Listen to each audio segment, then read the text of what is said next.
Now sit back, relax, and enjoy the show. Hit the bricks, Dorothy. Love it. Welcome everybody to Hit the Bricks. This is episode 8. We're gonna make it to 10 pretty soon, guys. It's coming. I can feel it. Oh yeah. But that's the first time we debuted the intro. You know, we take our time. We do it whenever we feel like it's the right time to do it. And I sat down Sunday and I put that little thing together. But I based it all around Jeff Daniel Phillips. Everything had to land on Jeff Daniel Phillips. It didn't matter what else. And that's what happened. We landed on Jeff Daniel Phillips. Davey, how are you doing, brother? Doing well, yeah. Thank you so much for letting me simulcast this over on my channel, because usually on Wednesday nights I do Late Night with the Davey, and it just so matched up to be the 50th episode of Late Night, so I really appreciate that, Lee. You know, That's awesome. Thank you. The very first milestone. And Nick, I think you were on one of the first episodes of the show, so kind of bringing it back there as well. But yeah, it's just you know, I say this all the time, but it's an honor to do a show with you guys, especially with you, Lee, that I've been watching for so friggin' long. So to be able to share the 50th episode of Late Night with a Hit the Bricks episode, I'm pretty pumped. Yeah. I'm ready to friggin' go. And by the way, guys, Davey's like mere subscribers away from 1,500. So if you're on my side of things and you're not subscribed to Davey, what are you doing? Get in there. Let's get him to 1,500. Wouldn't it be great if we could get him to 1,500 before the end of this stream? That'd be insane. Yeah. It'd be better than a root canal for sure. But there's my segue into Nick. Nick, he's gonna be feeling it tonight. We'll see. You know, because I remember I was watching some of last week's episode or the last episode, and Nick's always, you know, he's shot out of a cannon sometimes. But I don't know what kind of Nick we're gonna get tonight. You know, can he fight through the pain? Just wait. Tell us about it, Nick. Tell us about this situation that you get going on. Well, I think if I smile, you can still see like this side of my face isn't going up all the way yet because it's still kind of numb. Is it numb? That sucks. Yeah. But no, man, I'm all right. I honestly, the reason why I'm so like just kind of like chill right now is because I was just watching Instagram Reels and eating pizza, and then I looked at the time and I was like, oh shit, like I gotta go set up. So it's usually we just need to get that one topic, you know, that's whatever topic it is that's going to fire me up. And then it's, you know, it's off to the races from there. But yeah, no, I'm all right, man. I'm all right, guys. I'm happy to be here. I'm sorry. I want to let the audience know I was the one that spearheaded the movement to postpone Monday. So I apologize now. In my defense, Davey joined as well. But I was the one that was like, Lee, I really want to go see Jurassic World, dude. Like, come on. And I felt bad because, like, I mean, as Davey and I say all the time, Lee is like the guy. You know, you don't want to be like, sorry, Lee McCoy, I don't have time tonight. But I'm a 30-year-old child. And so, you know, I find out that Jurassic World's playing a week and a half early for a mystery movie. I'm going to be there. So, dude, I didn't even still work. I found out that early that morning that it was going to be Jurassic, or sometime during the day. I found out, and I was like, "Damn it!" And I was wanting to go to see the damn movie. And I convinced Christian. I convinced him to go. I was like, "I don't know what you're doing tonight," but he was like, "Man, after Dominion, I don't know about that." And I was like, "Dude, like, come on, you're not doing anything anyway." And he was like, "All right, I guess I'll go." And he loved it. Said it was his favorite since the first movie. So. Let me say hello to some people, and then I'm going to ask you guys briefly about Jurassic World Dominion. Oh my God, I didn't. We'll get there. But Linda, Adrian James, Jamie Hart, Chester, Davey Deathray. Who's that guy? Chris, Movie Misfits, Chester, Maxwell. How are you doing? Seen some other people pop up in here. Ashton Luck, Brett, Goodwill Hunting. How are you doing? Thank you all. Gory Tiger. See Gory Tiger in there. Brandon Meacham. Tyler Adams. Thank you all for diving in for these Hit the Bricks lives that we do. And I do put these up on probably the next day I'll put it on Spotify. All the episodes are up on Spotify. Even the episode that inspired this whole thing, the Rob Zombie's Halloween 2 Love Fest that we did probably 6 months before we actually started doing this. So, and it's been a fun ride. We're loving it. But I guess back to Rebirth. I guess I haven't seen the movie yet. I remember seeing the first Jurassic Park in the theater, and I remember how big, like, it, I think it's not even like every year. Maybe it's every few years. There's like this event movie, be it your Jurassic Park, be it your Titanic, be it your Jaws, which we'll talk a little bit about Jaws tonight since it's got an anniversary. But I think ever since the first Jurassic Park, we've been chasing the quality of that first movie. And I think it's just impossible to capture the magic that the first movie had. It was, well, I don't want to say lightning in a bottle because Spielberg directed it, and timing, it was the perfect time for dinosaurs to come along. But, here we are, 7 movies in now in Rebirth, but I saw some mixed reviews on it. And I think both, like, I'll start with you, Davey. Give me your opinion on, I guess, the franchise as a whole and this new movie. Yeah, so I was like going into 6th grade that year that it came out in 93. So it was, I mean, it was a massive event, especially for people my age. Like everyone had the Jurassic Park, like Trapper Keepers, and like everything that you got for school that year was like Jurassic Park themed. So that was huge. And for me, like growing up as a big Jaws fan, I felt like the original Jurassic Park was like a spiritual sequel to Jaws, since Spielberg did both. They're both these kind of monster movies that sort of elevated the game at their time and sort of reset the way that we looked at these big blockbusters. I mean, even though like the Roland Emmerich disaster movies and all that stuff, they're not near the quality of Jurassic Park. I do think there's some like elements from Jurassic Park that a lot of those disaster movies tried to like borrow, big ensemble cast, like, a lot of action, but jokes at the right moments, just these like little things that became kind of tenets of big movies that we would see, especially during the summer. And the second movie I thought was fine. The third movie, I dug the adventure aspect, but didn't really connect to the characters in the way that I had hoped. And I gave a total miss on the 3 films in the next 3 movies with Chris Pratt. I just like, I had no interest in anything they were showing me in the trailers. But when I saw the trailer for this one, I was like, oh, this seems like they're going for a little bit more of that, getting near to horror, more thriller, more adventure, kind of getting back to a feel that was going to be more similar to the original. So I was interested. And honestly, Nick was acting like such a little kid in the chat that I was like, I saw my gosh, it's infectious. I was like, now I want to see it. And I've been trying to do better at just doing pre-recorded material on my channel anyways. And I'm like, well, shit, if I have the opportunity to check this out early and Nick's already buzzing on it, let's just go ahead and make this happen. That's the thing about Nick. When he puts up one of his like shorts, like reactions, or even like his reviews for a fresh movie that just came out, he can't fake it. Like that emotion that he has for a movie that he loves, it comes out, and there's no way you could say he's kind of making that up. I don't think he really no. Nick loves it. So Nick, what were your thoughts on Rebirth? Any other things that you wanted to say outside of what you said in that short? Well, yeah. I tried to be really vague in the short, and it killed me. Like I was like, oh God, the embargo. Like I don't want to step on any toes. So it's like, I have to be vague here. No, the one I go back to is my Halloween Ends out of the theater reaction because, I did one that I sent to Christian where I was just recording myself. And I was like, dude, I was walking to my car and I was like, I cannot believe that I loved that fucking movie. And like, I was so excited and I sent it to him and he sent me the same thing. He's like, dude, so did I.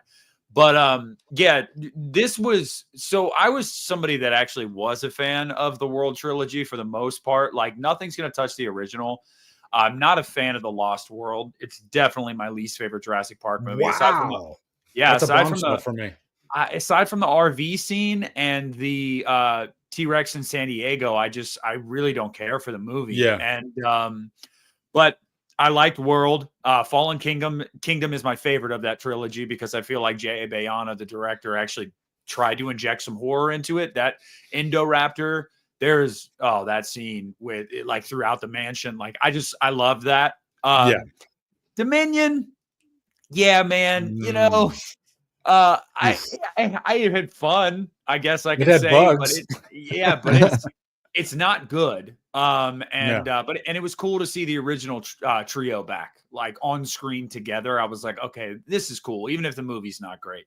But Rebirth was really good. It really was. Some of the mixed reactions I saw, I just couldn't get behind, man. Like I really couldn't. The plot here is simplified. It is not over complicated at all. Good. It is very. We need this, and this is where we're going to get this. That's the plot. But the dinosaur sequences, I don't know if they've ever been like more majestic on screen than in the first Jurassic Park, because like the CG is incredible. The direction, Gareth Edwards, I mean, dude, Rogue One, Godzilla, like he treats this movie. The D-Rex reminds me of how he shot and framed Godzilla in the Godzilla 2014 movie. Oh, like, nice. It is they handle the dinosaurs with so much love, and they're kind of freaky again. Like they're kind of like, holy shit, dude. Like I don't want to be caught with this thing. But yeah, I really dug it. I was glad that Davey dug it too. I was shocked that Christian liked it because he was not a fan of the World trilogy. Hard to gauge. Yeah, guys. I mean, if you got burnt out on the World trilogy, I really think this movie will bring you back in. I mean, it doesn't try to be anything more than just like a fun adventure movie with like suspenseful dinosaur sequences, and they're handled really well. And actually, just really quick, I won't get into specifics, but I just want to say, Davey, how they ended it with a certain a certain dinosaur looming. I liked that. I liked how certain threats are left for future movies. I'm sick and tired of them building shit up. And then it's just like, oh, okay, sequel. We're just kind of like forgetting all that. It's a new thing. It's like, no, this one seems like, but it seems like they're playing it safe too. If this doesn't make a ton of money, you can just end this right here. It doesn't need another movie.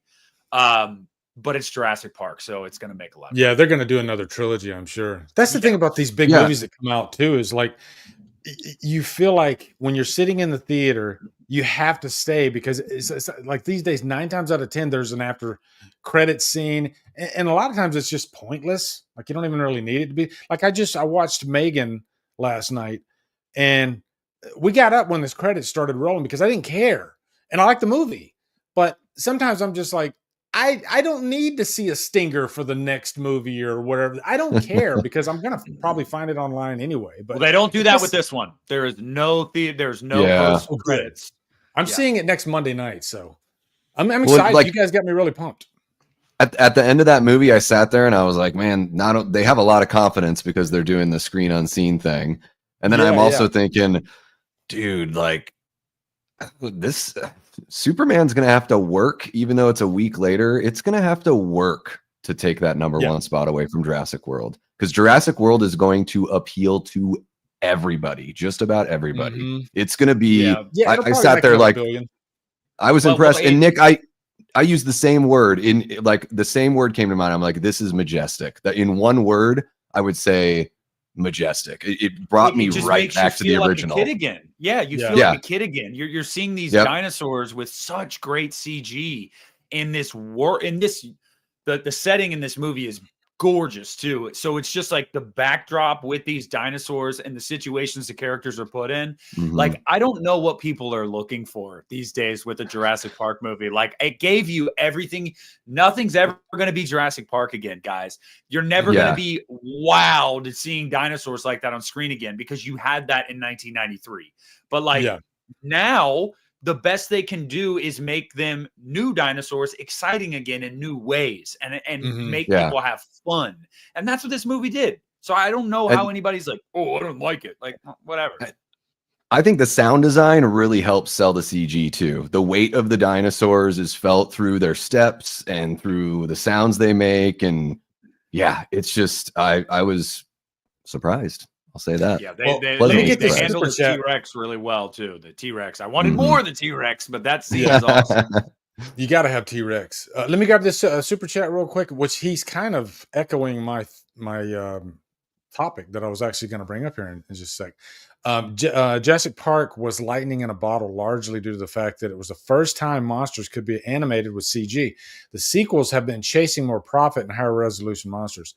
Yeah, and the thing that I was going to bring up was one of the reasons I think the first Jurassic Park, aside from the excellent direction and the characters and everything, I do think the characters in the first movie and the story is better than everything else. But also, when I saw that movie in the theater, it was like a spectacle because this was the very first time we saw dinosaurs on the big screen in CG. And originally he was going to do it all practical, or I think rotoscope or something like that. But the ILM said, hey, we're trying out this thing and we think we're ready enough. We think it's going to work. And sure enough, they did.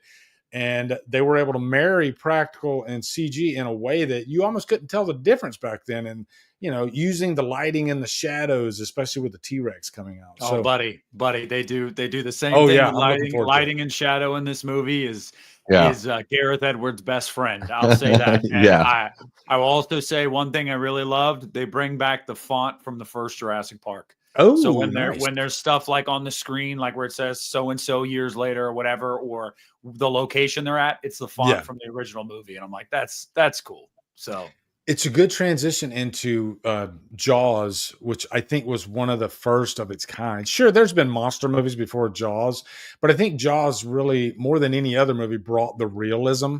Like this felt like this could really happen. A shark this big. And I watched the new Jaws at 50 documentary. If you guys haven't seen it, I highly recommend it. And there's been so many Jaws documentaries, and I was kind of like skeptical, like, should I even watch this? Because I've seen everything. I know everything about Jaws. I know everything about Halloween. But sure enough, they surprised me. And plus it had the newness, you know, the shiny plastic on it and everything. But there were a few surprises along the way. Like one of them, Steven Spielberg talks about, they actually presented 3 different sizes for the shark. They said, we can give you, I think they said an 18-foot shark, a 25, and a 35. And I think a novice director might say, give me the 35. Let's go as big as possible. But Steven Spielberg was like, I don't want this to be like a sci-fi creature feature. I wanted this to feel real. So let's give me the 25, because I think when you see that shark coming out of the water, you're going to go, whoa, that's big, but I buy that it's real. And so that was just one little nugget, but man, that documentary is so good. And you know, a documentary is good when you just watch it over and over, which I think that's probably the definitive Jaws documentary that I'm going to watch from here on out. But I notice, I'm going to call him out, Barry from Wolfman's Got Nards. He made this video, and I respect everybody's opinion on any movie, but certain hot takes are going to get, and we all have our own hot take. We all have gotten in trouble. We've had tomatoes thrown at us before. So it's fair game. Yeah, especially me and Nick. It's fair game. But man, this might have been a hotter take. Okay, this might have been a hotter take because Barry literally said he thinks Jaws is overrated. And I said, I posed this in our little chat, our little Hit the Bricks Boys chat. Don't answer me now, but be honest. Do either of you actually think that Jaws is maybe a little bit overrated? Because it can't be underrated. Wait, are you actually asking right now? Because yes, absolutely not. No, I don't even think that there is a universe that you can make the argument that Jaws is overrated. Jaws. I did a video on The Exorcist the other day, and I said this at the end of the video where I was like, there are certain movies that they're beyond S tier or whatever the kids want to call it these days. They're monumental. They're landmark films for a reason. The Exorcist is one. Jaws is one. Guys, I love Halloween. I wouldn't even put Halloween there. I wouldn't. Like I would say if you're going to do a Mount Rushmore of some of the most influential films of all time, there can only be 4. Jaws is one of them. Jaws is absolutely one of them. Oh yeah.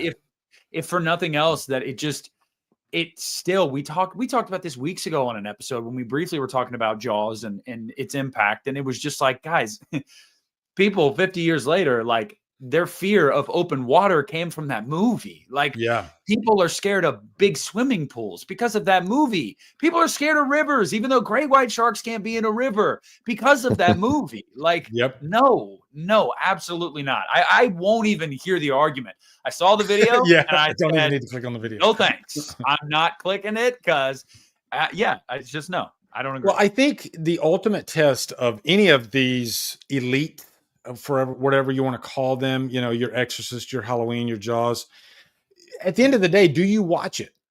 Are you tempted to watch it? Every year, are you foaming at the mouth to watch that movie? Because if you are, then there's your answer right there. It's not overrated. And I can tell you right now, Jaws is the movie every July. I'm like, if that's in the theater, I'm going to go see it. And I've seen the movie when it comes to vacation season and 90-degree weather, what is one of the first movies you think of? Like, I need to watch this. It's Jaws. And it's never even a chore to get through. Like when I throw on Jaws, it's like a symphony. Like the movie starts and I'm locked in. If Jaws just happens to be on the TV when I'm flipping through, I got to stop. I can't help it. Those characters are just so good. Hooper and Brody, they're all just amazing characters. Quint. And I fully respect Barry's opinion. And I'm sure there's more people like Barry out there that maybe Jaws is just not for them. Maybe they don't like shark movies. I don't know. There's always outliers, right? So I fully respect that opinion, and I would never call somebody stupid for having that opinion. We all have our, again, hot takes.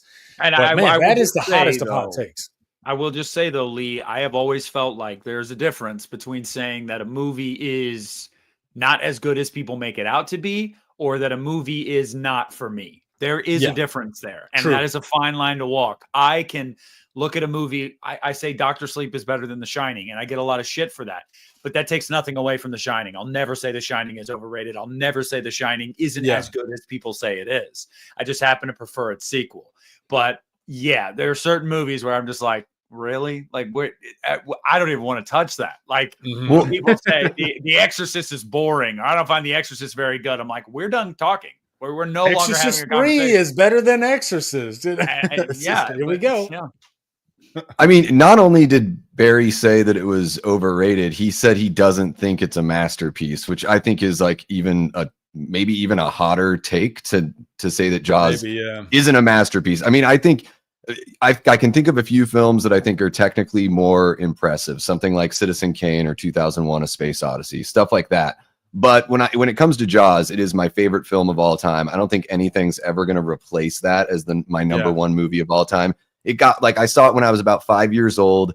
It got me into movies. It got me into sharks. Like it set me on this path to where I would later on stumble, upon Child's Play and Halloween and all that kind of stuff, kind of set me up for that. But not only that, one of the great points that the documentary makes, that Spielberg says at the very end of the documentary, is that after Jaws, he had final cut on every movie moving forward after that. And if that doesn't say that the movie, accomplishes something that goes beyond even our individual opinions of the film, then I don't know what does. I mean, it was such a massive achievement. I don't know if anyone could have pulled that movie off and have it be as sincere and have it be something that just breaks genre walls down. I mean, Jaws is thrilling. Jaws is dramatic. Jaws is comedic.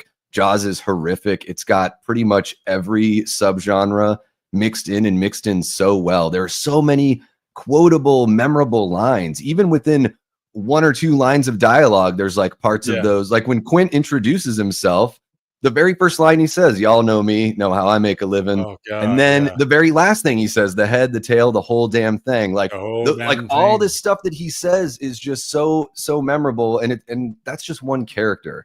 And I do still think the shark looks great. The music is amazing by John Williams.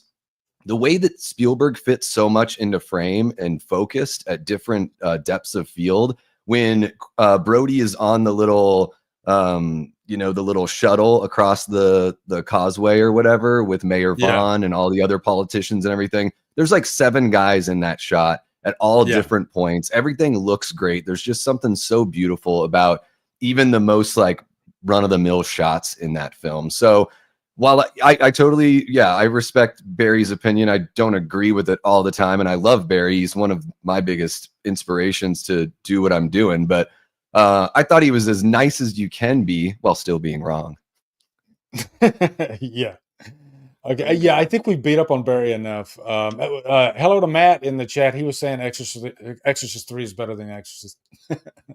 That's fine. I don't even think that's that hot of a take these days. Like I think that you know, I still think the majority would say Exorcist is better, but somebody said in the chat, no, a real hot take would be saying like The Heretic. I'm like, yes, that's a real hot take.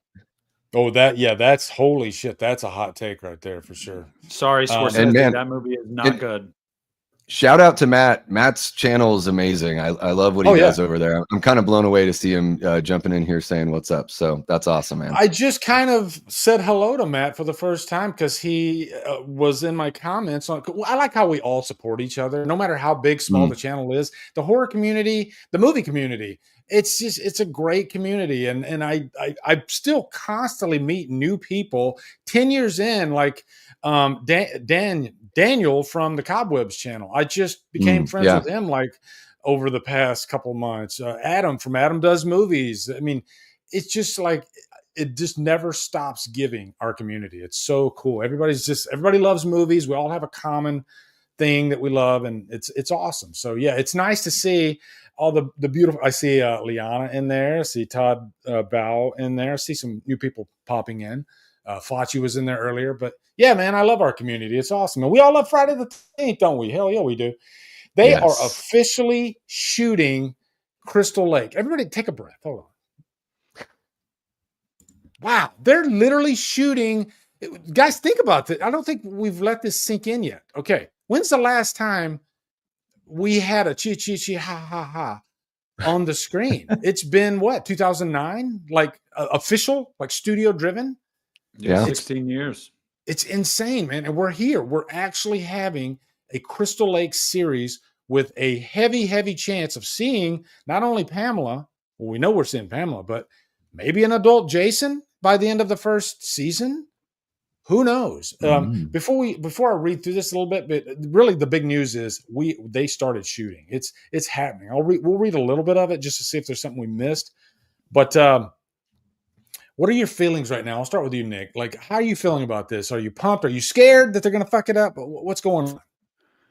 Well, there's still so much about it that's vague that, like, I don't know how to really gauge the moment aside from it is a landmark moment in the sense that something is finally happening and people have asked for that for years and years and years. So, you know, I'm happy for that. And I love Linda Cardellini. And, you know, I'm interested to see what A24, you know, what kind of spin they might put on this. So it's definitely it's a positive thing. I don't think there's any way to think negatively about it. My only thing is like, I'd be a lot more excited if I had some confirmation, you know, of adult Jason, you know, like, yeah, that'd be cool. You know, because that's really what I missed at the end of the day. And this is coming from someone too that's not my favorite franchise, but like I'd be lying if I said after almost 2 decades I don't miss the guy. Like, yeah. I miss the guy. I'm thinking before the first episode airs, because you know how they like to keep you interested. They like to put a little stinger out there or something like that. I think we're gonna see.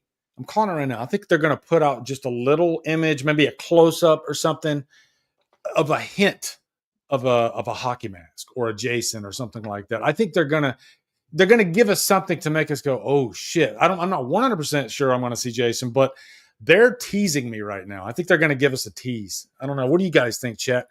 Davey, what are your thoughts?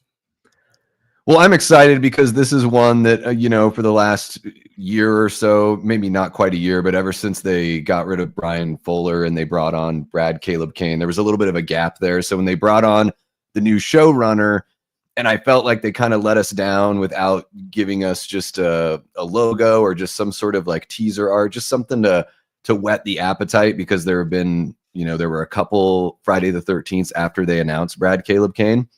So I was kind of, you know, a little bit freaking out. I try to be positive on my channel, but I did a couple lives where I'm like, what the hell is going on here? Like, give us something. So it's awesome that we know they're finally shooting. I think that's very encouraging. I'm really looking forward to, you know, I don't even know if I need a hockey mask or anything. I'd love to see like almost like a cast photo, but while they're in character, sort of like the check out Crystal Lake, where campers and, you know, young counselors come together to learn about life skills. And you get like a nice picture of the whole cast, and you can totally see Jason there, like, you know, snuggled up to his mom or whatever, just something that gives us, we already know the direction that the story is going to go and what is ultimately going to happen. So I would kind of like the teasers to be like, look at this idyllic summer camp where like your young ones go to learn about life and nothing ever goes wrong. You know, like that's kind of what I want to see. So I'm hoping for some of those teases, and please give us a picture, Brad Caleb Kane, on your Instagram of the friggin' Camp Crystal Lake sign. I just want to see the logo, the sign. Yeah. I want to get like start to feel what the world is going to look like before we actually see a trailer. I'd love to have some of those breadcrumbs. And just so you guys know, Peacock A24 will do all the legwork on the extra advertisement for you guys, because we want to talk about this and we want to see this so bad. With social media and the, you know, the modern day of marketing and whatnot, I guarantee you, Davey, we're going to see a lot of like production stills, images before we see our first trailer. I'm calling it right now. I'm sure they're going to be giving us a lot of like, you know, behind the scenes shots or Polaroids, a series of Polaroids of the counselors or the characters, them doing activities, just stuff that makes it seem like get us into that world even before we, you know, see a teaser. And I love that this is in like the 70s, I think they said, or is it 60s or 70s, somewhere around there, but 70s. Man, I know I asked for too much, but wouldn't it be great if they captured the tone and the vibe of the first movie? Remember the first movie, the very beginning, when it starts in the 60s and you see the campers and the couple, they go upstairs in the attic, I think, and they're attacked. That scene scared the shit out of me when I was a kid. There was just something really frightening about that scene, and I've been chasing that ever since. And I would love if they actually can, because I don't think anybody's expecting scares in this series. And wouldn't that be a nice bonus if they actually put in some like a terrifying Pamela Voorhees? Like maybe she does like she starts off nice and sweet, you know, sweet lady and everything. Lee, I don't mean to interrupt you, but Blu-ray Addict just said it in the chat, and I just saw it on Twitter. I don't want to mispronounce his name. Denis Villeneuve, or you know the dude. Denis Villeneuve, is set to direct the next James Bond movie. Whoa, that's I know his name was. We don't even have a new Bond yet. Yeah, but they already got a director, which means if they got a director, I think they got it narrowed down. I think. I'm sure. I know who the new Bond is. Pedro Pascal. Pedro Pascal. He's everything. Whether you want him or not, he's everything. Dude, I'm going to say it right now. I am so sick of Pedro Pascal. And it's not his fault. It's not his fault. He's a working. He's getting out there. His fault. A little bit, but I'm just sick of seeing his face and everything. Yes. I mean, it bothers me when somebody's overexposed and they don't give other hardworking actors a chance, because the acting profession, let's just say 0.003% of them actually make the money that the A-list stars make, you know, and then it falls sharply off a cliff after that. So it does irk me when you have like one actor playing different superheroes in DC and Marvel, sometimes two characters in Marvel, you know, like Chris Evans. I don't know. It's just, like you got such a massive pool of really great talent, and you, for some reason, you keep giving the same guy every job. And if he's hot, that's one thing. But when you overexpose him, then everybody starts getting kind of annoyed. Like, Chad, let me be honest. Are you kind of like, okay, I'm over Pedro Pascal? Or are you like, give me more? I want more. I want him in every role that's, you know, would you want him as James Bond? I need my chat to tell me right now. Okay? Absolutely not. Yeah. I was just joking. Hopefully everyone can pick up. Sometimes I don't know.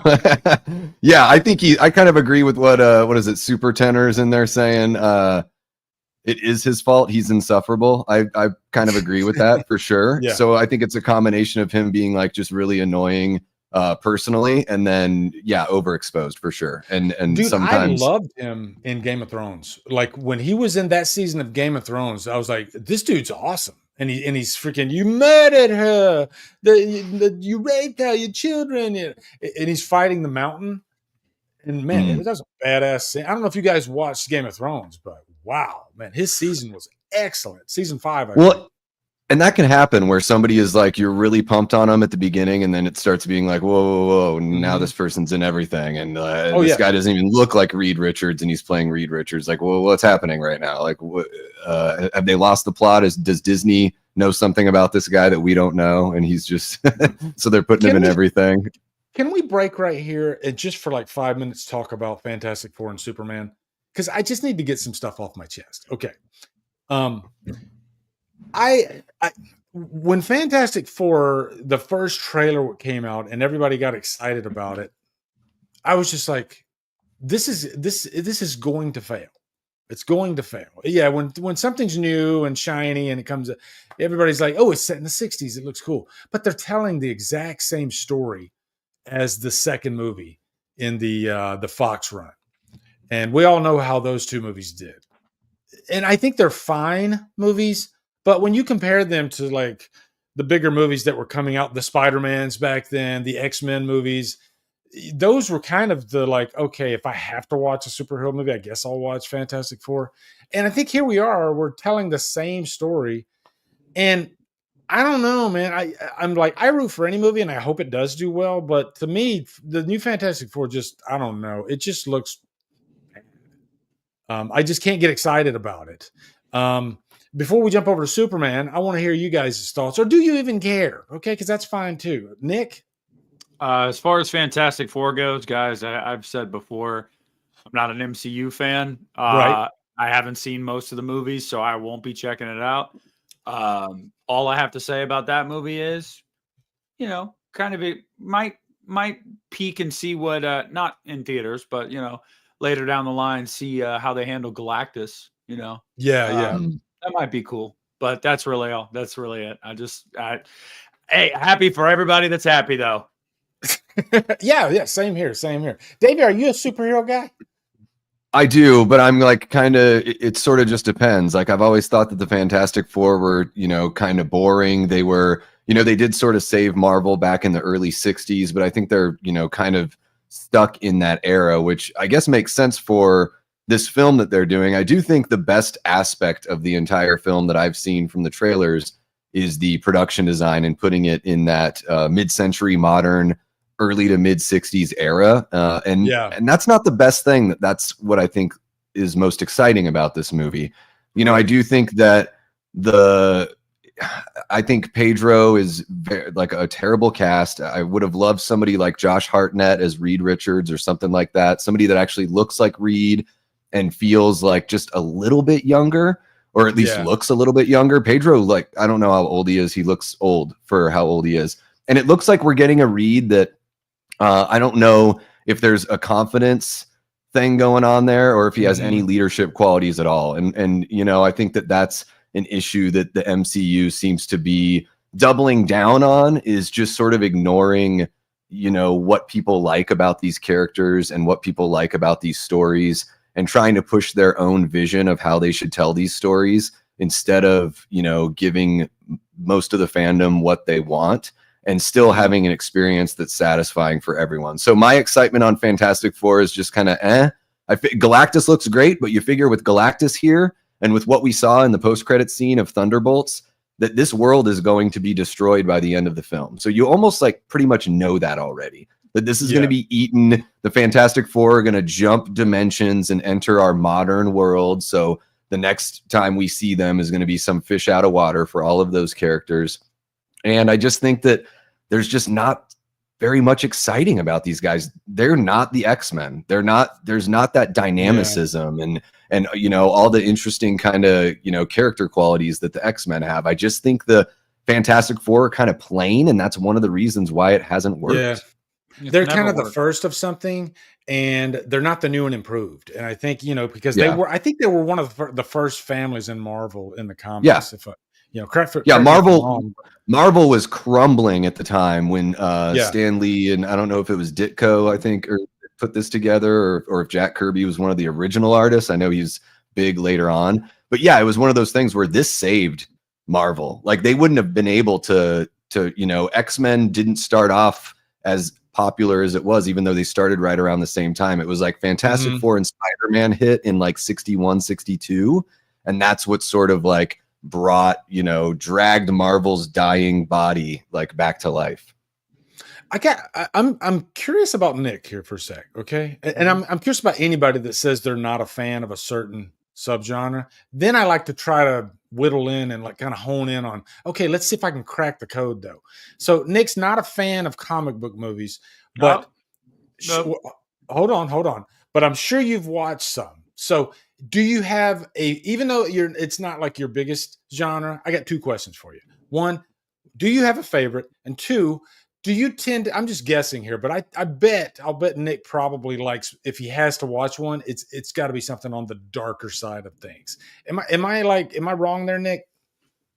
No, you're not. I would say that for me, it's not that I'm not into comic book movies, because I used to go see a lot of those back in the day. Iron Man, The Incredible Hulk, like obviously Raimi's trilogy, like it was more so when the MCU was exploding, I got to a point where I was like, I'm 20 movies behind. Like I can't dedicate enough time like to get caught up in this. So it was more so that. Now my favorites, some of my favorite comic book movies, The Amazing Spider-Man 2. I don't give a shit what anybody says. I love that movie. The Batman, I think, is the best Batman movie. I struggled with that in The Dark Knight for a while, but I think The Batman is a better movie.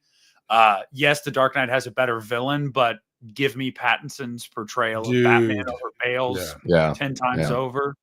And that Gotham and Reeves' universe is just, it's insanely good. I can read Nick like a book. I knew it. I guarantee you he likes what I like. Well, and Amazing Spider-Man 2 is depressing. It's dark. It's I love Amazing Spider-Man 2. With the freaking Gears thing when he catches Gwen. Man. That scene is beautiful. Absolutely beautiful. And also, fuck them for thinking like, we need to take the scene out of the movie where his dad shows up at the cemetery. Like, no, you should have kept that scene with Peter and his dad. That scene is fantastic. Andrew Garfield is an Oscar-nominated actor for a freaking reason.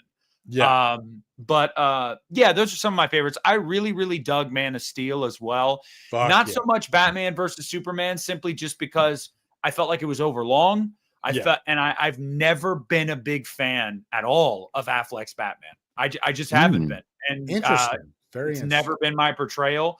Love Cavill though, which I think is going to be a good segue into Superman, which is a movie that, although I think Cavill is the best Superman, I'm stoked for this movie. And I think David Cornsweet was the perfect casting decision. And this is a movie I will be there on opening day for. Guys, you want to hear about a hot seat? I was on Cecil's Superman stream back when I think the first trailer came out for this new Superman movie. I didn't know where those guys were as far as what was their flavor for Superman. Okay. I'm a Snyder guy. That doesn't mean I'm a Snyder cultist or anything. That just means I prefer the darker approach. Man of Steel is one of my all-time favorite freaking superhero movies. I love Batman v Superman Ultimate Cut. I think Zack Snyder's Justice League is almost perfection. I love that trilogy to death. But too goddamn long. Yeah. Too long though. But that hot seat that I was sitting in, it was 5 of us. All 4 of the other guys, it was just a massacre. They all were shitting on Zack Snyder's trilogy like you read about. It was just insanity. And I was just sitting there and I'm the last one around the room. And you got Cecil. I fucking hate it. It's a piece of shit. And then you got Adam. They're freaking destroying buildings. How dare they? And then you get to freaking cosplay Chris. Same thing. They get to me. I'm like, I kind of like it. It's just out of nowhere. But that's part about, fandom. And we all just have different. I like the darker shit. I can't help it. Maybe there was something wrong with my pacifier when I was a baby and it made me like darker shit. I don't know, but dude, like the Batman and Davey, I'm interested to know what you think about the Batman, because I don't know if I've ever really heard you talk about the Batman. But I know Lee was a big fan of the Batman, and I'm a big fan of the Batman, and I just that was like that is one of the few comics I did read growing up. And like it constantly gets misremembered that like Batman wasn't always this like crazy gadgets and superhero action sequences and stuff. Like, no, I loved Reeves's take. Like, he's kind of like a detective in a way. He's also kind of like this brooding emo kid that like is depressed, and like I love that world so friggin' much. It didn't feel comic booky. And I think I loved that about it. Like, dude, Farrell is the Penguin. I don't know. But, Davey, where are you at with the Batman? I loved the Batman. I have wanted a true, like a real detective version of Batman for such a long time because he's supposed to be the world's greatest detective. He is like a ninja meets Sherlock Holmes. And we've never seen that. There's one scene in the whole Dark Knight trilogy where he like he does like a ballistics test with a bullet in a brick to find out where the bullet came from. That's the one thing that we get.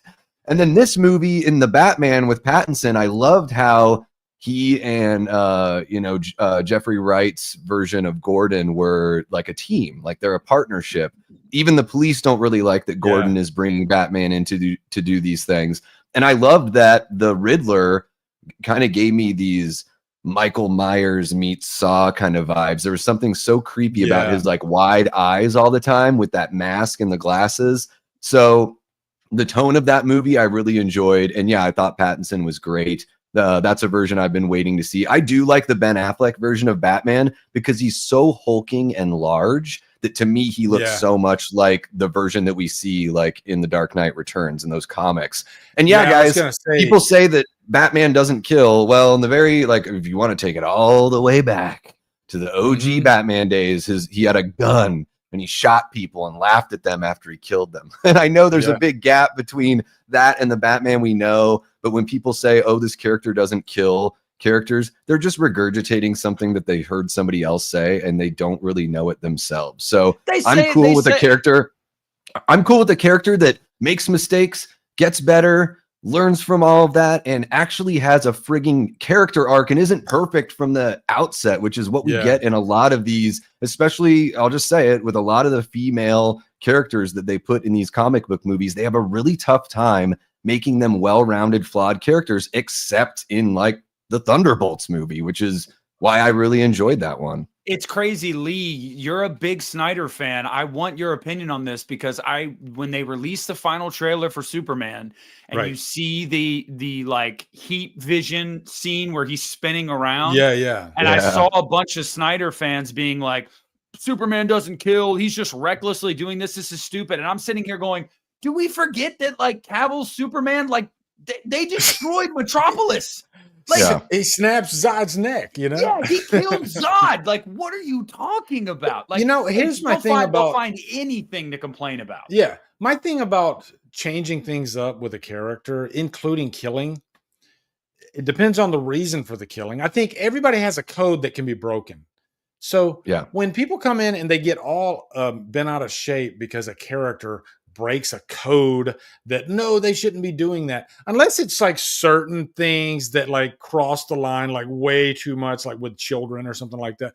But when it comes to like violence and murder and death, everything to me is fair game. So you're not going to get me pissed off if you say, oh shit, did you hear Superman? He killed somebody. He literally killed somebody. And I don't, give me the context. Why did the person die? I think it goes even beyond that because, comic books, whenever a new writer takes over or gets to have like a sub-series or something, they get to kind of reinvent the character. So one of the conversations, I'm real good buds with Cecil. We hang out all the time. Like we just went and saw Megan 2 last night. We always talk about Superman and, how he's feeling based on the next Cecil trailer, whatever. But what I told him is I was like, Cecil, we've had so many most of the movies that we've gotten of Superman have been the good old boy version. Like, that's awesome. I thought it was refreshing that Snyder's version was different. And then look, after 3 movies, we're right back to exactly what you want. And we've already had, 5 of that version of the character before, if you include Superman Returns with the original Christopher Reeve movies. So I think the new Superman is going to be better than the Fantastic Four. and I think it is going to be pretty good. I don't expect it to really wow me, because I think there are certain things about Superman's character that are never really going to like reach certain heights that I look for in a comic book character, but not everyone is like that. I'm really excited for Cecil and everyone that loves that, you know, good American boy interpretation of Superman. Yeah. But I don't want petulant teenage, like complaining to Lois for doing her job well, Superman. I hope that's a very small part. Yeah, and it does worry. And I've seen Lex so much, and I get it. But guys, even if you look at the Batman movies, the Joker isn't showing up in 95% of the Batman movies. But for some reason, we always have to have Lex. And I don't know. Hopefully, Nicholas Hoult brings something. Much. When the first Man of Steel came out, we didn't know who the villains were, and I was like, "Shit, they're gonna fucking throw Lex Luthor in there, and it's gonna be the same old thing." When they said Zod is gonna be the villain of Man of Steel, I was like, "Oh my God, somebody heard my prayers!" Because the very first movie I ever saw in my life in a theater was Superman 2, when he fights Zod, and just the idea of Superman being this indestructible freaking Man of Steel force, fighting three of him, you know, Zod and Zod's two henchmen, literally they overpower Superman. So what does Superman have to do? He has to use his wits. He has to trick them. Whereas, you know, I guess he kind of has to do that with Lex, but it's a different sort of thing. Like he could freaking, you know, he won't kill Lex. Well, and also, he could if he wanted to, just like that. Also, Superman has to like question, like, does he really belong? You know, they sort of give him that. Like Zod gives him that to think about, you know, you don't belong here. Like, you're one of us. Yeah. Like, what are you doing protecting these people? So yeah, I think there's a different wrinkle there. And, you know, I just think I'm hopeful for this new Superman movie. But yeah, I mean, to me, it looks like it's probably going to max out at like a B-, maybe a B+, but maybe it'll surprise me. I will say, I'll give you a nugget, and I can't say the name. A friend of mine who, let's just say he went to a CinemaCon type event, right? And they got to watch, let's just say, I think they got to watch like 20 minutes, something like that. They got to watch 20 minutes of, and it might not have been the beginning, but Jurassic World Rebirth, which you two have seen, and the new Superman. Everybody came out, they watched Superman first. Everybody came out and was like, what the fuck was that? And then, this is not my opinion. This is his words. This was the reception of the audience that came out of that theater after watching 20 minutes of Superman. They were like, everybody was like, I don't know, something's off. Everybody, when they came out of Rebirth, they were like, oh fuck yeah, that's what I want to. That was awesome. So take that. I almost wonder if, since this is rebooting Superman again, and it's a different tone, different actor, different universe. They're trying to build an entire, you know, new DCEU. I almost wonder if this is one of those movies that, like, you have to get the full experience to fairly critique the movie. Yeah, I agree. I agree with that, Nick. Like, Big World, I can watch 20 minutes of, like, highlighted scenes they show and go, oh, fuck yeah. But, like, for me to, even it was the same way with Man of Steel. I had to grow with Cavill's Superman throughout the movie, and then by the end I was like, dude, I love this guy as Superman. Yeah. Like, it wasn't instantaneous. I'll actually be honest, the stuff at the beginning on Krypton, I'm not a huge fan of it. I don't think it's a strong opening for Man of Steel. I never have felt that way, mainly probably because I just want to get to Superman. But as the movie goes on, you get more and more invested in Cavill. And by the end, you're like, yeah, this is Superman now. Like, this is my guy. I'm almost wondering if this is one of those movies. Yeah. The Christopher Reeve Superman, you don't even get to Superman until like, maybe like an hour into the movie or something like that. So at least in Man of Steel, they took that into account and they were like, hey, we need to try to hurry things up. So let's maybe bounce back and forth to show a little bit of him as a kid, but let's focus on the meat of it is him being Superman. So I don't know, but I guess let's transition. I'm sorry. I wanted to touch base with you guys about some superhero stuff, but that's okay. Mm-hmm. Let's move on to another story. I think we've covered everything we need to cover with Friday the 13th. So let me pull up my thing here. And I tell you what, I'm going to let you guys, what do you want to cover? You want to cover Hatchet, Lee Cronin's The Mummy, weapons 28 days later. The Bone Temple. This just dropped. Or yeah, I'll give you that. What do you guys think? What do you say, Davey? 28 years later, the Bone Temple. Yeah. What? Yeah. Let's jump into that 28 years later. Let's do it. Let's make it happen. All right. Here we go. 28 years later. Boom. Okay. This just dropped, I think, within a few hours ago. 28 years later, the Bone Temple will release in 28 weeks. That's cool. I didn't even know about that. Here's everything we know. All right. Let me read through this a little bit. All right. Give you guys a break. Hold on. All right. Wow. I got to say too, guys, I gave it like a 3.5 out of 5 for 28 years later. I can't get it out of my head. That's the one thing. The movie, I want to see it again really, really bad. So anyway, let me read. How Hollywood typically works is that sequels aren't ordered until movies prove themselves to be box office hits. But the story with 28 years later is a bit different. The long-awaited sequel to 28 Days Later and Weeks was conceived as a trilogy from the outset, with both Danny Boyle's 28 Years Later and its own sequel uniquely filmed back-to-back. Yes, that means 28 Years Later, The Bone Temple is already wrapped production with director Nia DaCosta. That actually has me interested. Candyman, I was a fan of Candyman, at the helm. And Sony has already given the film a release date. The Bone Temple it releases in 28 weeks from now, January 16th, 2026. Whether or not we get the third film in the planned trilogy, well, that's seemingly dependent on the box office performance of these first two movies. But that's a story for another day. Okay, so today we'd like to focus on The Bone Temple, the title of which makes a lot more sense now that we've seen 28 years later. The titular Bone Temple is, of course, a primary location in Danny Boyle's trilogy starter. The construction of a mysterious man by the name of Dr. Kelson, played by Ray Fiennes. Kelson turns out to be a kind-hearted man who has taken up a unique hobby in the years since the world went to infected shit. Dr. Kelson has taken it upon himself to construct a literal bone temple made primarily of the skulls. Let me see. I'm going to kind of skip through here. Because I'm thinking like, okay, what has been left unsaid? What do we need to find out about? Fiennes tells Entertainment Weekly, I can say that the themes that we touched on in the scene on the train, the moment of labor, the humanity, is a critical moment in the life of a mother and child. The ultimate human moment is an infected woman who is given birth to a baby who is not infected. The theme is an innate humanity. Is it still alive in the soul, in the heart, in the mind of the infected person? Are they completely corrupted? Are they only rabid? Or is there the possibility of something human? It's still there. And he's talking about, by the way, guys, spoilers for 28 years later, if you haven't seen it, but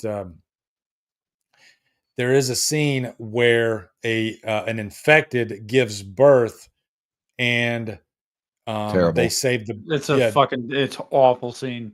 It's terrible. Yeah. Awful. They don't even, they set up all these rules and then they don't even know how to live by their own rules that they set up in 2002. Okay, Danny Boyle is so confused. 28 Years Later is such a tonally confused movie that feels like the first 2 or 3 episodes of a television show that wants to waste your time. The more I think about 28 Years Later, the more I hate it.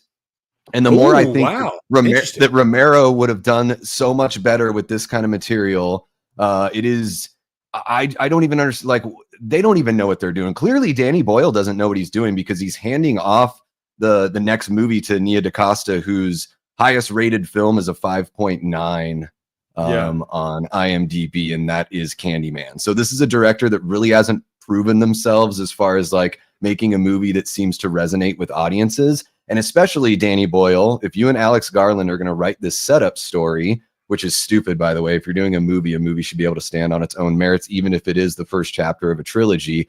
You certainly do not hand it off to a director that hasn't really proven themselves yet. This is extremely frustrating, especially when they set up all these rules. And if they try to turn it into some sort of thing where Dr. Kelson figures out how to turn the infected back into regular people, I'm even going to hate it more because, again, taking more ideas from great Romero movies like Day of the Dead, which I thought 28 Days Later took a lot from as well, and can't execute them. And you don't even have the fucking balls to call your movie a zombie movie. I'm so sick of having to say infected or having to be like, technically it's a zombie. Like, I am so sick of that crap.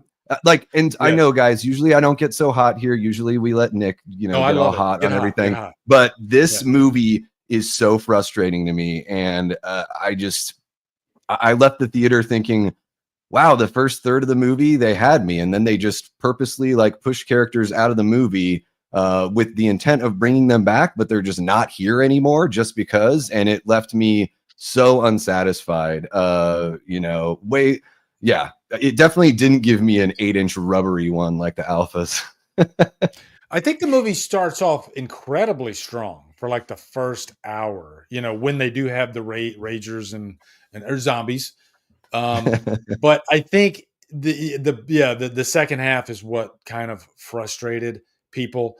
The thing for me, I'm a characters guy, and I know you guys are too, but man, I really latched on to Spike as a character. I really loved that guy, and I'm curious to see where he goes.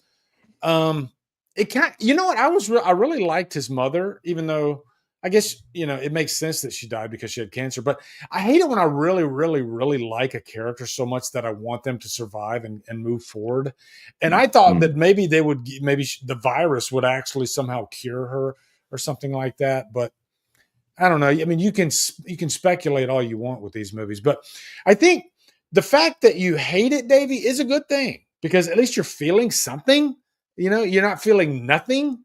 I've talked about this before. Hating movies, I think, is just as important as loving them because at least we're having a conversation. We're talking about they fucked up. I love this particular story so much that I'm angry at them for fucking the story up. I wish they would have fixed it and did it right. Whereas sometimes when you watch, just call it your January possession movie that comes and goes, and you watch and you're like, yeah, that kind of sucks. And then you never even mention it again, right? But that's probably stuck with you for a while. You're probably like, damn, this movie's really bothering the shit out of me.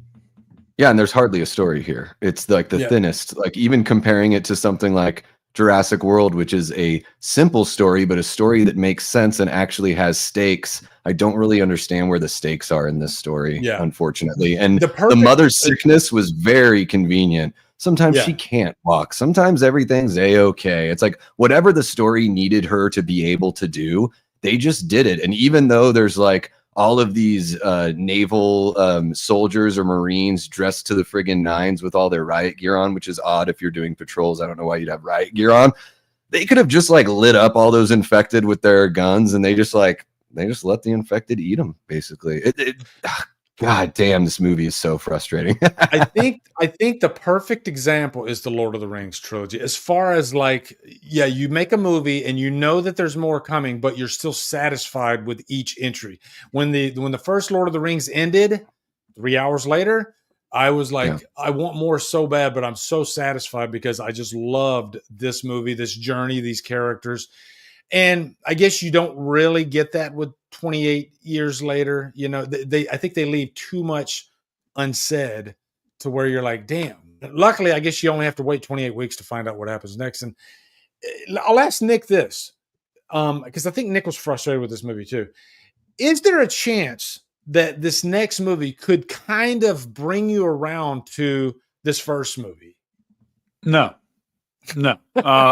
So I gave this movie 3.5, and the more I think about it, the more I kind of want to go down to a 3. Because I wouldn't say it's bad. I'd say it's a tick above average in a lot of ways, just from a technical aspect, I guess, performance wise, that. But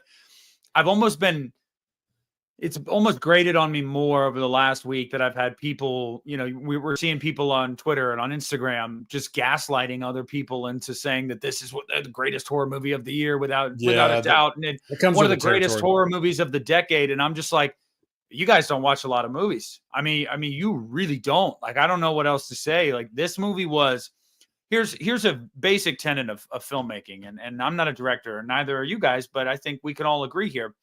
when you are creating a new trilogy, and if your film doesn't feel like a complete story, it's a failure. It's 100% a failure in a lot of ways. If your movie ends and people are going, oh my God, that was so abrupt. I need to know this and that. And what happens here? And why was this here? You failed. You failed in a lot of ways. You just did. You objectively failed. And they are so focused on bringing this back for years to come. They didn't focus enough on making a structurally sound film from front to back. And it pissed me off too, because the first half of this movie, I'm sitting here going like, dude, this is what the 28 days, like this is 28 days at its best. Like I loved the first half of the movie. And then as soon as they go for the doctor, I'm like, what is happening? Like what it started to fall apart for me. And my God, if people try to gaslight me into saying that the scene where the mom dies is so beautiful and it's harrowing, dude, what the fuck? She's sick and you find out it's cancer. So then the doctor's like, we're just going to kill her. I'll be right back with your mom's skull. And then he's like, here's mommy, find a place to put her. What? You weren't going to let him have like 6 more months with his mom? What the fuck? And you just gave her you gave him her head. And like any kid would have been traumatized, would have been like, this is my mom's fucking head, dude. Like, I'm sorry, guys. I know. And then the ending. Look, I think another thing that people have been doing that's actually really annoying is like, oh, it's you just don't get it. It's very British. It's very British. This is very British. Guys, that just sounds like a colorful way of you sidestepping the fact that it's just kind of shitty storytelling. Yeah, like, I love British movies. Yeah, that's fine. We can just say that. Like, we don't have to have excuses. Some of it's just shitty storytelling, and that's okay. And I know a lot of people too are like, oh, but the performances were so great and the movie looks so great. Yeah, there are other aspects to a film that have to be good. And I'm sorry, but when a film feels like 2 totally different movies in one, which is what this movie felt like, and then furthermore, the strongest stuff of that first movie, Aaron Taylor Johnson and Spike's relationship, gone, done. We're going to something else now. Oh yeah, he has and then at the end they're like, wait, remember his dad? It's like, dude, give me a fucking break. I'm sorry. Like, honestly though, Davey, I will say with Nia DaCosta, I was a big fan of Candyman.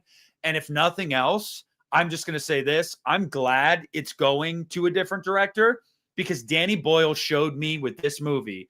I had issues with 28 Days as well. He showed me why I was not hyped for him to come back. I wasn't. And so it's like, thank God it's going to somebody else. Because if this would have been Garland and Boyle for all 3 movies, dude, after this one, I'd have been like, I can't do it, man. Like you can't tell a linear story for me. Like it's the tonal shifts are insane in this movie. I don't know how anybody can be like, no, I don't know what you're talking about. What the fuck are you talking about? Like Christian was like, I loved the movie until the doctor showed up. And then it all fell to shit for me. And I'm like, yeah. Well, I think the movie every movie should be beginning, middle, and end. This movie is beginning, middle, and then the movie just ends. And so that's a problem because there should be those 3 acts or those 3 parts. And also talking about the tonally confused stuff, the needle drop during the montage scene at the beginning when they show everyone in the village, there's some like kind of modern like Brit rock pop song where I'm like, fuck, dude, you're already taking me out of this. Like, is this supposed to be serious or not? And then the wild song they play at the end in the very, in that last scene, I'm like, another needle drop that's totally taking me out. Like, you do not know how to make a serious zombie movie. And the weird editing of the stock footage of the soldiers and the archers and everything. I'm like I get it. I understand that they're having to go back to like basic ways. We can see that. Like the fact that you have to try to tell that with editing. Reminder every 5 minutes. I was like, I'm like, this movie, it either doesn't respect me as an audience member or they don't know what the hell they're doing, or maybe a healthy combination of both. Well, the thing is, it's not focused 100%. And that's the thing you got to have in any movie. And you can have different acts that go different places, but you still got to be focused towards a goal of something satisfactory at the end of the movie. And funny enough, 28 weeks later, which people don't talk about enough, is easily like one of my, and I'm not just blowing smoke, that is literally one of my favorite zombie movies ever, 28 weeks later. I saw that in 2007 in a dark theater. It scared the fuck out of me. It's insanity.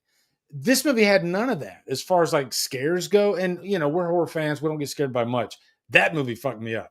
The scene where the father meets the mother that he left in the middle. So he's got all this guilt. And then he kisses her, and then he doesn't know, but he turns into and then he kills her. And that scene just has so many emotions, you know, sadness and sorrow and guilt, and then rage and shock. That's one of the most perfect horror scenes I think I've ever seen that embodies when horror can be at its most effective, because, you know, you have a very emotional scene of a husband coming back to a wife. And but the whole movie, I think it's great. And you got like Jeremy Renner in there. You got freaking Rose Byrne in there. Idris Elba. So many stars before they became big are in 28 Weeks Later. It's and I'm constantly pushing it on people. It's so good. So if a kid, go ahead, Nick. I was just going to say, because we both kind of mentioned this. Somebody said it in the chat. I'd be remiss if I also didn't mention the absolute dumbest moment in this movie that will take you out of it completely, no matter what your experience has been up to this point. An infected holding hands with a cancer patient, giving birth on a bus or subway train or what. I mean, so fucking stupid. I was like, you don't want to go near a rager. Like you are dead if you interact with a rager. Like, in most zombie films, infected films, they're not going to know. They're not going to care. That shit's probably just going to fall out, or it died. Like, but this thing's like, I got to go somewhere, be by my lonesome to have this baby, and then this human can help me get through it. I'm like, dude, fuck this. Let's take the scariest thing imaginable and let's invite it to a baby shower. Okay, that's what they're doing. It makes no sense. And again, they're the ones that set up these rules where these things aren't zombies and they're so infected with rage that they just like grunt and run at you and want to bite you and tear you apart. But then all of a sudden we get this moment that does feel like a Bub from Day of the Dead moment, which is set up a lot better in the Romero films. And so let me get this straight. So in the first movie, a drop of blood gets in Duder's eye. He changes within seconds. In 28 Weeks Later, he kisses his wife. That makes him infected. So am I confused about biology, or do mothers not share anything, you know, through the placenta? Is blood not shared with a human baby inside of a mother's stomach? Isn't there something like if you get wasted, if you drink a bunch of booze when you're pregnant, it's going to get into the baby? And doesn't that happen through the bloodstream? So it makes zero sense for this baby to not be infected. The baby would 100% be infected. And and again, they just don't even know. These are the rules that they set up. These are not the rules I set up. No, Davey, I will say, actually, the baby has its own circulatory system in the womb. It does. So it's not. So it doesn't share any bodily fluids? Because if a kiss can make you infected. It doesn't share the blood, is what I don't know. I just know that it doesn't share the blood.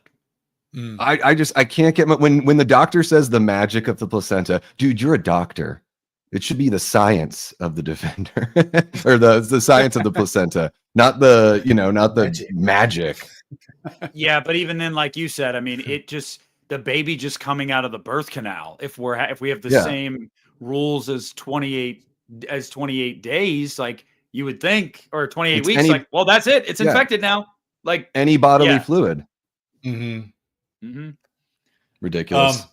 at 9:17, do we want to do one more story, or do we might as well, right? You want to do one? Yeah, let's do one more. Hold on. Okay. Okay, let me go over here. Let me check my stories. We can close. Let's see. Yeah, and I do want to say I saw you bring that up, and Super Tenor again, as well as Lee said. Yeah, my condolences to you and your family, 100%. Definitely. It was not in any way to say that scene is meant to be impactful, and I'm saying it should have been, but it was immediately undercut by like, well, we're just going to kill her now, and then you can have her skull. It's like, for me personally, because she wasn't on death's doorstep, like you know how people get when they have cancer, especially near the end. Yeah. Like, even if you're only going to have, a few good hours every day with that person, wouldn't you want to keep them around that way as long as you could? Like, and the kid gets no say in it. Say in it. Like, Kelson's just like, all right, I'm gonna go cook your mom. And it's just like, whoa, dude. Like, I felt like it undercut the moment. Like, I don't know. And I'd say like it was all very quick. Yeah. Whether we or anybody likes a movie or not, if any movie touches you on an emotional level, especially if it involves a family member like a child or a mother with a sickness or anything, that's a beautiful thing, no matter what, you know. And I think we all have movies that have affected us in our lives that not necessarily everybody, you know, we talk about freaking Rob Zombie's Halloween 2 and how that movie has some emotional moments that are quite touching and that might bring a tear out. And then there's other people that just freaking hate Rob Zombie's Halloween 2 with a fiery purple passion. So that's the beauty of movies at the end of the day, right? Let's go over to this last story. We're going to talk about Hatchet. Now, guys, I can tell you right now, I've seen the first Hatchet and maybe a little bit of the second, and I turned it off, if I'm being honest. And I do mean to go back and give it another chance, but no, I just don't. It's not very good. Yeah, I just couldn't. And I think I'm going to go ahead and answer my question here because the topic here is about why don't we have a Hatchet 5? Why wasn't Hatchet as successful as Terrifier? Because they both deal in super graphic violence. And before I read the story of, you know, Adam's comments on it, the director, I just don't think the character of Hatchet has the charisma that Art does. I think Art has a kind of a comedic side to him, and you know, he can make you chuckle while he's freaking torturing somebody. Whereas Hatchet's not really that, you know, he's just freaking brutality in you know, creature form. So that's my take. What do you guys think? Davey? I have not seen any of these movies because they have not come very highly recommended. Let me just say that. There you go. That's kind of an answer. Look, I've got a lot of stuff to catch up on. We find out more and more how big of a fraud I am every single episode of Hit the Bricks, but I'm catching up on some stuff. But yeah. You know, I've heard that with these movies that there are some impressive, you know, practical effects, and no one really says anything else beyond that, unfortunately. So yeah, I think that even though the Terrifier movies, it's not like they're giving you some grand story or anything like that. There's a little bit of that, but I do think that, yeah, what you're saying, Lee, like if you're going to go that route with like the super intense gore, then you need to have a character that's bringing something else to the table, at least something that brings a different level of entertainment. It's pretty much I'm not going to read through that because I kind of just did while David was talking, but it's pretty much a licensing thing, you know, sort of like what's going on with Friday the 13th. There's like 5 different entities that need to like be on the same page to even get a new movie. And then do you even want to do a new movie when these movies aren't that, you know, bankable, I guess. So I think that's the answer. And Davey, I mean, don't knock yourself out too bad because I've only seen the first one.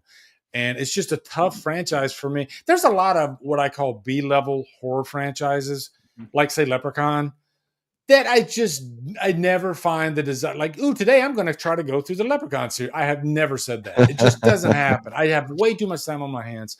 Same thing with Hatchet. I just haven't had the desire. You know, maybe one day I will.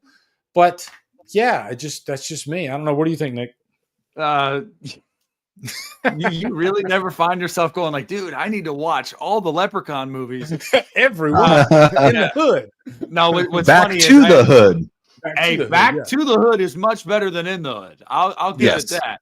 But it's all relative. Yeah. See, here's the thing, man. I've only seen the first 2 myself. Somebody put it in the chat. It's fun schlock, but that's really all it is. If there is a close comparative, especially for the era for Hatchet, I would say Wrong Turn.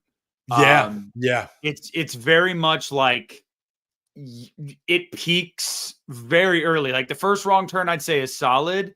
And there's stuff to like in some of the sequels, but like it's mostly a chore. Tough. Yeah. And, I reviewed that entire franchise and it was tough to get through. Yeah, one of them, I think it's part 6, is basically a porno. Like it is. Oh, it is. Yeah, pretty softcore porn, pretty much. Yeah, so it's like I think they're schlocky fun, like Super Tenor said, but I honestly can't recommend Hatchet to anybody. I really can't, and I haven't seen all of them myself, so I'm not going to sit here and be like, "Oh yeah, the 4th one though." Like, no, it's cool. Danielle Harris, you know, that's great. I think a lot of us have love for Danielle just because of Halloween and 4 and 5, but Yeah, man, it's one of those things where it's like, I don't even think you made a point, Dave, or you made a point, Lee, to say like, it's not even a franchise that's really all that bankable. It's not. I think if they do come back with a fifth one, I don't think it's going to make any waves at all. I think they're going to be like, Phantasm 5.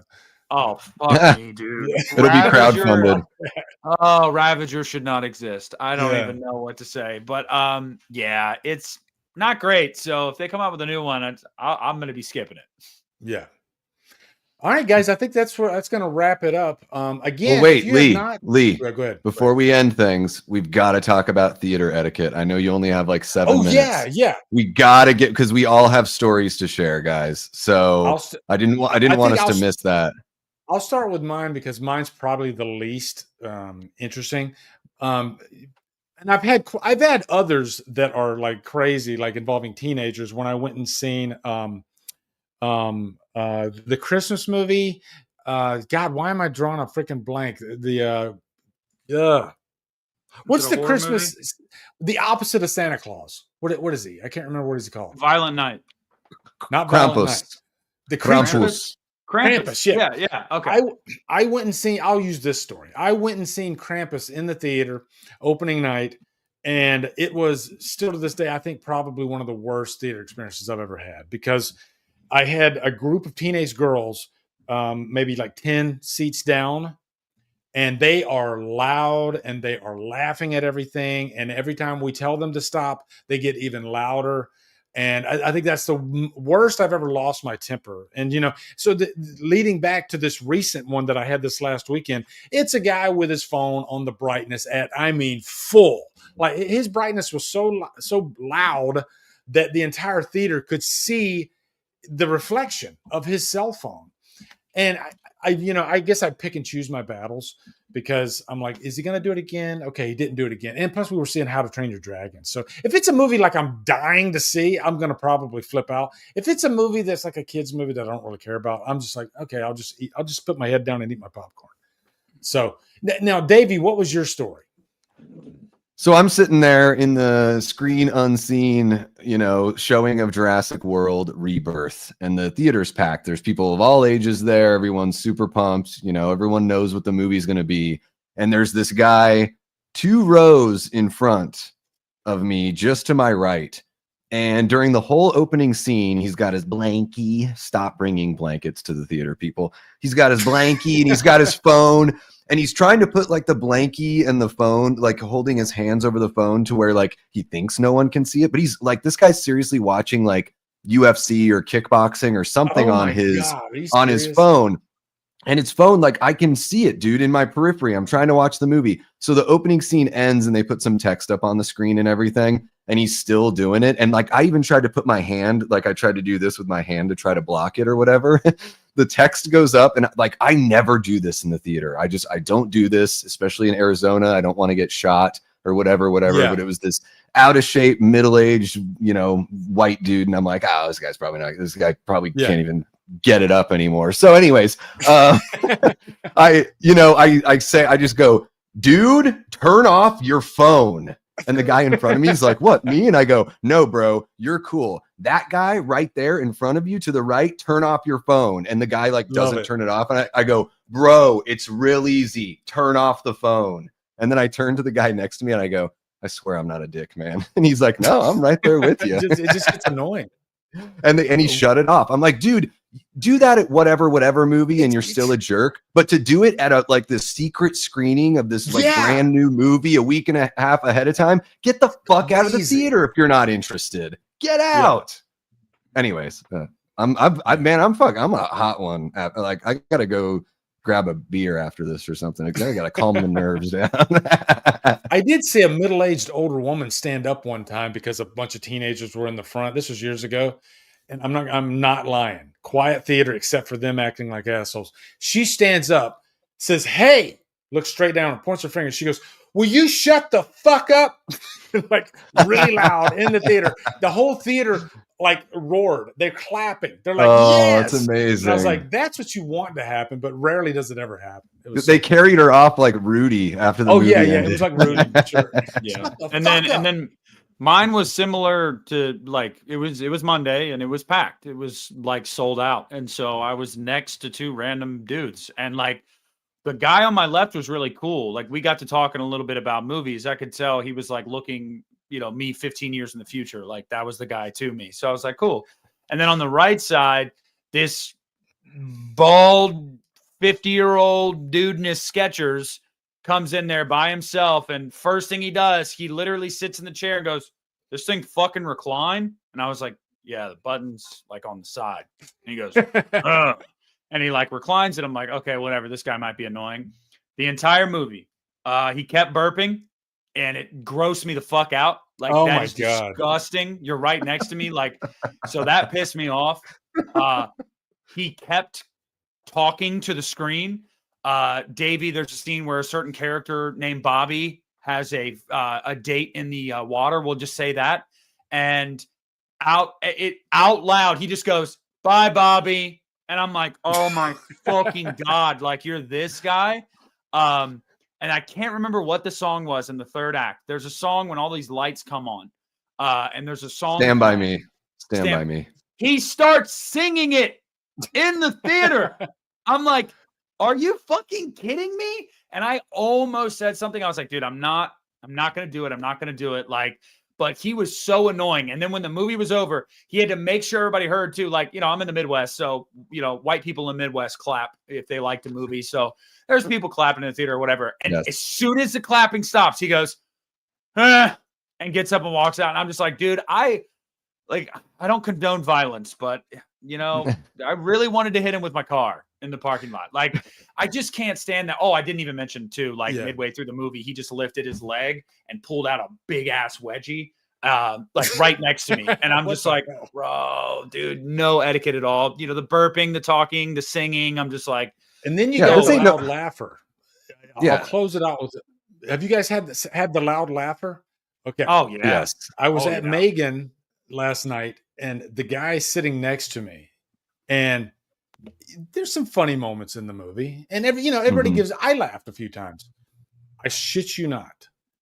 You would think that this was the first movie this guy's ever seen in his entire life, or Megan 2 is the greatest movie ever made and the funniest movie ever made, because he had to laugh at every single line that the doll Megan said. And I'm not talking a lot like, no, I'm talking like that loud, and everybody in the theater's quiet, and he's doing it. And I'm sitting next to the guy, and my wife looks over at me, and she's like, kind of signal, like, is he okay? Because he's just like, oh my God, he's loving the movie. Like, and I didn't want to like take that away from him, but it was just weird, man. Some people, they just they get way into their movies at a theater, I guess. Yeah, you're not at home, so be respectful of the people around you. Have some awareness of yourself and awareness of others. That's all we're asking for. Everyone paid to get in. Shut the fuck up and be a good person. Be a good theater mate. Simple shit. Sit down. Shut the fuck up. And don't get your damn nachos, Lee. Do not get your nachos. Yeah, Davey would kill me if he sat next to me. I can't do it anymore. It's all gluten-free dog shit. I don't even try it anymore. All right, guys, I think that's going to wrap it up. We're going to close it off here. But, guys, we closed it off at we passed 100 viewers. This is the first time we've ever done this. I'm super proud of us. We're kicking ass. The people love us. They're watching us. It's great, man. I'm having a blast with this. This is so fun. And we never get to all the stories, but that's fine. That's just part of the fun. We just, we have such a good flow with each other and a flow with the audience. And, you guys make it fun. So, yeah. So I'm going to say goodbye to you guys, because I got to end it because I got something coming up. But guys, take care of each other. Love you. Take care, y'all.